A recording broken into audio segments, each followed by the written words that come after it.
एक पत्रकार ने जब मनोज तिवारी से पूछा कि राहुल गांधी कह रहे हैं कि 2 करोड़ रोजगार हर साल देने की बात मोदी जी ने कही थी, इस पर मनोज तिवारी कहते हैं कि उनको गिनती नहीं आती है। अरे छोड़ो, छिछोरा व्यक्ति है, क्या उसकी बात करें। यानी भाजपा सांसद मनोज तिवारी ने राहुल गांधी को छिछोरा कहा। अब लोग ये चर्चा कर रहे हैं कि छिछोरा शब्द का मतलब तो यही होता है कि जो लड़कियों महिलाओं के साथ छेड़खानी करता हो, किया हो। और मनोज तिवारी एक सांसद हैं, लाखों लोगों ने उन्हें चुनकर संसद में भेजा है। बिना किसी आधार के एक सांसद कांग्रेस के सबसे बड़े नेता को छिछोरा तो कह नहीं देगा। जरूर कोई ना कोई आधार होगा उनके पास, उसके पीछे कुछ ना कुछ तो होगा। निश्चित ही राहुल गांधी ने किसी के साथ छेड़खानी की होगी, तभी तो मनोज तिवारी छिछोरा कह रहे हैं। सोशल मीडिया पर लोग लिख रहे हैं कि यदि किसी अन्य महिला के साथ राहुल गांधी ने छेड़खानी की होती तो अब तक शिकायत हो गई होती और लोगों को पता चल गया होता। यह बात सिर्फ मनोज तिवारी की जबान से ही क्यों निकली है? तो कारण क्या है? क्या राहुल गांधी ने मनोज तिवारी के घर की किसी महिला के साथ छेड़खानी की है क्या? आखिर मनोज तिवारी उन्हें छिछोरा किस आधार पर कह रहे हैं? यहां एक बात और मैं स्पष्ट कर दूं, इस मामले में मेरा किसी भी महिला का मखौल उड़ाने या फिर मनोज तिवारी की घर की महिलाओं के बारे में कुछ भी कहने का कोई आशय नहीं है। मैं सभी महिलाओं का बराबर सम्मान करता हूं। इसके साथ ही मनोज तिवारी की जो असली पहचान है, गायक कलाकार वाली, उसे भी बहुत पसंद करता हूं।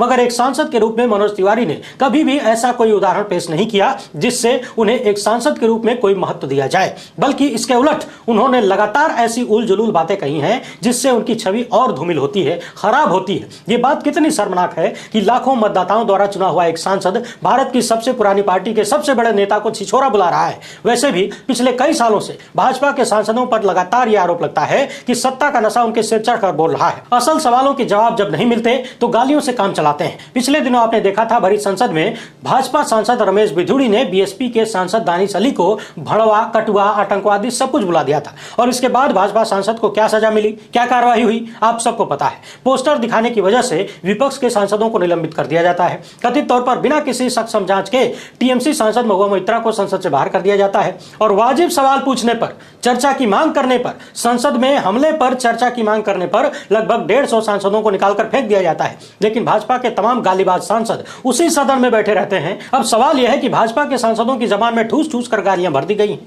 ये तो आप सब जानते ही हैं और आए दिन दिख भी रहा है। और गालीबाजों को बीजेपी की तरफ से सजा नहीं मिलती बल्कि सम्मान दिया जाता है। परंतु सवाल यह है कि ये लोग जिन लोगों को गालियां दे रहे हैं वो क्या कर रहे हैं? राहुल गांधी ने चुनावी कार्यक्रम के दौरान देश का पैसा लेकर भागने वालों को चोर कह दिया तो उन्हें इतिहास की सबसे बड़ी सजा दे दी गई। लेकिन भाजपा के सांसद और भाजपा के नेता किसी के भी बारे में कुछ भी बोलकर निकल जाते हैं, उनके खिलाफ अन्य पार्टी के लोग आवाज तक नहीं उठाते। जिस तरीके से मनोज तिवारी ने राहुल गांधी को छिछोरा कहा है, क्या आपको नहीं लगता कि कांग्रेस पार्टी को इस मुद्दे पर आवाज उठानी चाहिए, कार्यवाही की मांग करनी चाहिए? यह अलग बात है कि कांग्रेस के नेता शायद आज भी इस मुगालते में हैं कि लोकतंत्र में अभिव्यक्ति की आजादी होती है। लेकिन यदि ऐसा है तो शायद वो भूल गए हैं कि संविधान की ये मान्यताएं वो किसके खिलाफ ढो रहे हैं। याद करिए, पिछले लगभग 1 साल से महिला खिलाड़ी भाजपा के एक सांसद ब्रजभूषण सिंह पर यौन शोषण का आरोप लगा रही हैं। क्या मनोज तिवारी की इतनी हिम्मत हुई? क्या उनके भीतर इतना गर्व है कि वो ब्रजभूषण सिंह को छिछोरा बुला दें? दोस्तों नमस्कार, मैक्सन न्यूज़ के खास बुलेटिन में आपका स्वागत है। दोस्तों, आज हम बात करेंगे कुछ चुनिंदा राजनेताओं के बारे में जो कि सत्ताधारी दल के से जुड़े हुए हैं और इतने बेअंदाज हैं कि वो कोई भी कुछ भी किसी को भी किसी भी निर्लज्जता के साथ कोई भी टिप्पणी करने से बाज नहीं आते हैं। जी हाँ, हम बात कर रहे हैं भारतीय जनता पार्टी के कुछ सांसदों, कुछ नेताओं और मंत्रियों के बारे में। वैसे तो ये कहा जाए कि भारतीय जनता पार्टी का कोई भी नेता सभ्य होगा, इस पे शक रहता है। वहाँ भाजपा नेता बनने के लिए जो प्राथमिक योग्यताएं हैं उसमें जाहिल होना जरूरी है, पढ़ा लिखा होने के बाद भी मूर्ख होना जरूरी है, अक्ल अंधभक्त होना जरूरी है और दूसरी चीज़ नीचता कूट कूट के भरी हो।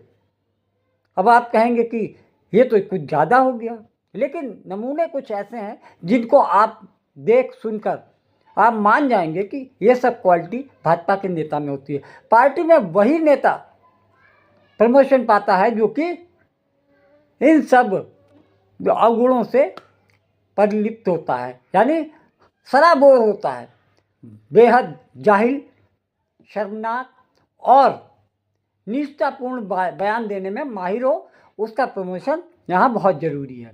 अब हम आपको बताते हैं, कुछ नेताओं के नाम बता रहे हैं, जैसे कि अनुराग ठाकुर, पूर्व केंद्रीय मंत्री, जिन्होंने दिल्ली के चुनाव में, पिछले दिल्ली के चुनाव में एक संप्रदाय विशेष को लेकर कुछ विवादित बयान दिया था और उनका प्रमोशन हो गया, केंद्र में मंत्री हो गए।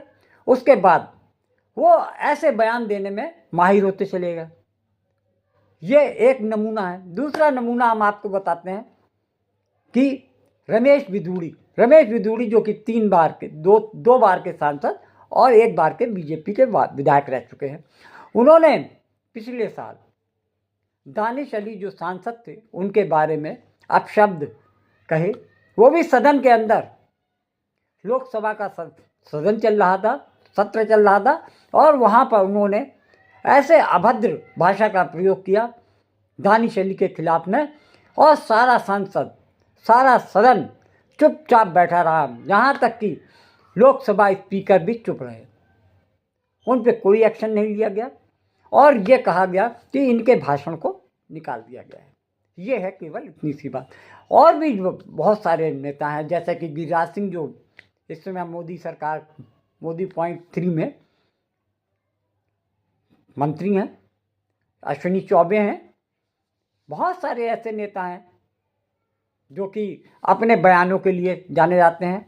महाराष्ट्र के नीतीश राणे जो कि अक्सर समुदाय विशेष के खिलाफ में भद्दी टिप्पणियां करते रहते हैं। उनके पिताजी नारायण राणे, वो भी अपनी गुस्ताखियों और विवादित टिप्पणियों के लिए जाने जाते हैं।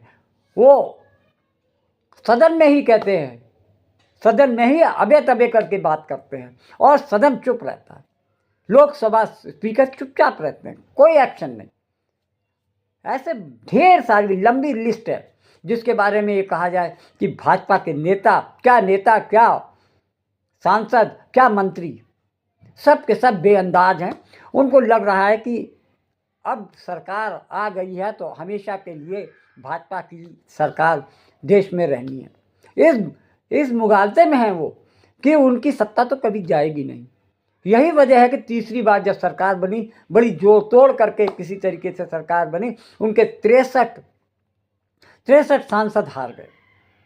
इस बात का सबक भी भारतीय जनता पार्टी और एनडीए सरकार के मंत्री, नेता और सांसद लेने से अभी भी कोताही कर रहे हैं। वो ये मानने को तैयार नहीं है कि उनकी सरकार जा सकती है।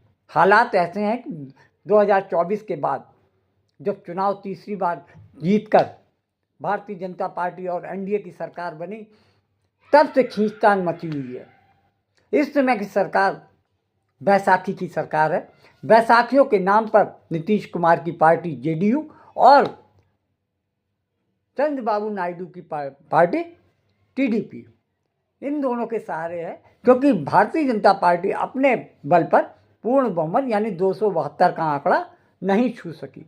इस वजह से हालात ये हैं कि मोदी और शाह जो कि शहंशाह की तरह सरकार चलाते थे, लोगों को गाय बछड़े और जानवरों की तरह हाँक कर सरकार चला रहे थे, वो आज इन दोनों नेताओं की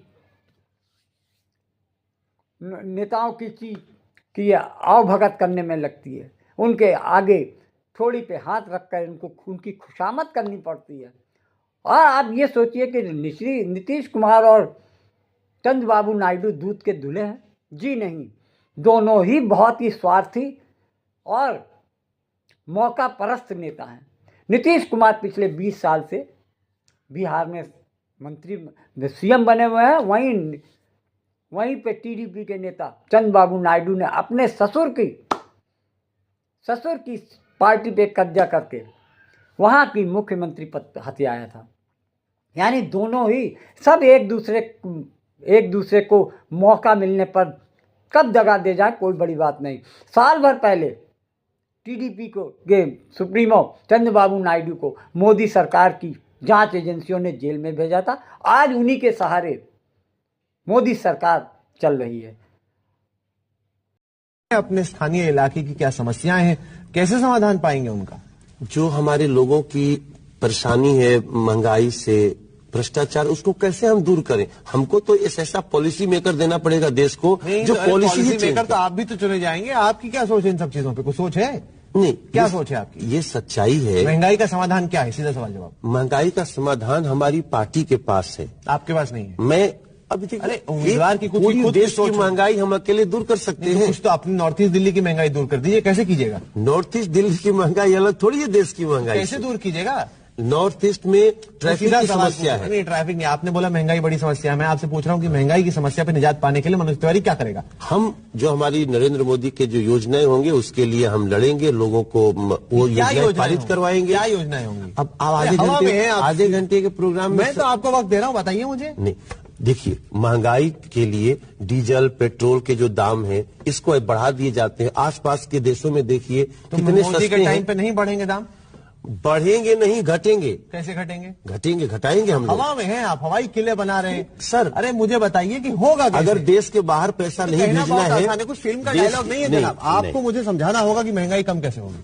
हम भ्रष्टाचार कम करते हैं, हमको घर नहीं भरना है। महंगाई पे रही। अब आपने महंगाई का मुद्दा उठाया, आपने कहा जी। बड़ी मुद्दा है। मैं जानना चाह रहा हूँ कि महंगाई कम जितना घोटाला हुआ इस देश में, आपने ही बताया था मुझे, 1,75,000 टोजी घोटाला हुआ। कैसे? महंगाई पे है ना, कम कैसे होगी? मोदी जी के पास प्लान है, दिल्ली का बहुत बड़ा प्लान है। क्या प्लान है, आपने देखा है? जी, देखा नहीं है लेकिन मुझे पता है। कैसे मालूम? आप कुछ भी कह देते हैं। कहाँ प्लान है? आप प्लान है, क्या प्लान है आपको मालूम नहीं? क्या प्लान है बताइए। आपने 13 साल में मोदी जी का प्लान नहीं देखा, देश ने दिल्ली नहीं का क्या देखा। प्लान? दिल्ली का क्या प्लान? नॉर्थ ईस्ट दिल्ली का क्या प्लान है? वो व्यक्ति जहां बैठ जाता है उसके आसपास 600 किलोमीटर में बहुत अच्छा हो जाता है। सब खुद ब खुद हो जाता है। क्यों नहीं करता है वो अरे कोई व्यक्ति? फिल्म थोड़ी है कि मनोज तिवारी आके बैठ गया, सब चीज ठीक हो गई, विलन ढह गया। यहाँ तो करना पड़ता है उन्होंने जनाब। जो किया है वो फिल्म से ज्यादा सच्चा फिल्म से ज्यादा मतलब ऐसा लगता है ऐसा कैसे हो गया, ऐसा कैसे हो गया, मुझे ज्यादा वो आकर्षित आप करता है। रजनीकांत की आदमी। अब हम बात करेंगे भारतीय जनता पार्टी के दिल्ली के उत्तरी दिल्ली के सांसद मनोज तिवारी जी के बारे में। मनोज तिवारी जी ने अपनी जो राजनीतिक सफर शुरू किया था समाजवादी पार्टी के टिकट से गोरखपुर में, वो भी योगी आदित्यनाथ के खिलाफ में उन्होंने चुनाव लड़ा और बुरी तरीके से, शानदार तरीके से उनकी हार हुई। उसके बाद कुछ दिन ये शांत बैठे और 2014 के आम चुनाव के दौरान वो भारतीय जनता पार्टी में शामिल हुए और उन्होंने मोदी जी के आशीर्वाद के बल पर उत्तरी दिल्ली में चुनाव लड़ा और जीतकर संसद पहुंच गए। 2019 में भी मोदी जी के प्रताप, यश और उनके बैसाखियों के सहारे एक बार फिर मनोज तिवारी संसद पहुंचे। तीसरी बार भी वो भारतीय जनता पार्टी के टिकट पर उसी सीट से लड़े और वो तीसरी बार भी सांसद बने। लेकिन एक बात तो कहनी पड़ेगी कि न मनोज तिवारी को ना पहले बात करने का सलीका था, न तहजीब थी और ना अब है और ना रहेगी। कारण ये है कि ये सब चीज़ें घर के संस्कारों से आती हैं, कोई उनको घुट्टी मिलाकर पिला नहीं सकता। मनोज तिवारी अपने सत्ता और सांसदी के गुरूर में इतने ज़्यादा मशगूल हैं, इतने ज़्यादा मदमस्त हैं कि वो किसी के बारे में कुछ भी कहने से चूकते नहीं हैं। कारण यह है क्योंकि उनको लग रहा है कि देश में मोदी की लहर हमेशा बरकरार रहेगी। वो किसी के बारे में कुछ भी कह सकते हैं। मोदी और कई बार पत्रकार वार्ताओं और अन्य जगहों पर अपनी बेइज्जती करा चुके हैं। किसी को कुछ भी कह देने की वजह से वो चूकते नहीं हैं। अभी कुछ दिन पहले जब संसद में लोकसभा के बाहर जो धक्का मुक्की वाला कांड हुआ, उसमें उन्होंने राहुल गांधी के बारे में ऐसे विवादित बयान दिया कि जिसने सुना वो भी शर्मसार हो गया कि ये एक सांसद की भाषा है। और ताज़ा मामला तो दिल्ली के पूर्व सीएम अरविंद केजरीवाल के बारे में मनोज तिवारी ने यहाँ तक कह दिया कि उनके कान के नीचे एक लगाना चाहिए।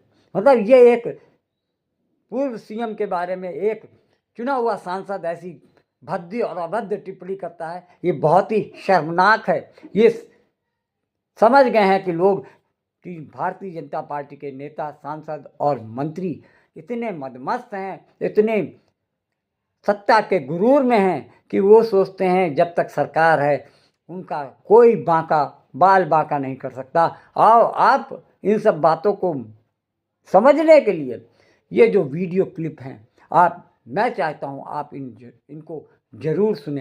देखिए, आज राहुल गांधी जी ने लोकतंत्र के मर्यादा को तार तार किया है। उन्होंने एक गुंडे की तरह हमारे बीजेपी के सांसद को धक्का दिया। हम जहां खड़े थे उसके ठीक बीचों बीच आकर के, जैसे नहीं कुछ गली के गुंडे होते हैं जो आकर के कहते हैं चीर देंगे, फाड़ देंगे, इस तरह का एटीट्यूड आज हमने राहुल गांधी का देखा। देखिए, उसके बाद प्रताप सारंगी जी और मुकेश राजपूत जी घायल हैं, अस्पताल में हैं। उसके बाद भी हमने उनके ऊपर हाथ नहीं उठाया। मैं प्रताप सारंगी जी के बाद मैं खड़ा हूं। हम लोग प्रदर्शन कर रहे थे, शांतिपूर्ण हम नारा लगा रहे थे कि कांग्रेस पार्टी शर्म करो, हम अंबेडकर साहब का अपमान नहीं सहे। आपके बीच में घुसे राहुल जी, वो हम जहां खड़े हैं उसके ठीक बीचों बीच आकर के और यूं हाथ लगा के ऐसे, जब रोकने की कोशिश की गई कि भाई आप साइड से जाइए, यही कह रहे थे, तो यूं हाथ लगा करके और मुकेश राजपूत को ये ऐसे करके, और उससे मुकेश गिरे और उनका हाथ भी आया और प्रताप सारंगी गिर गए, दोनों को चोट लगी है।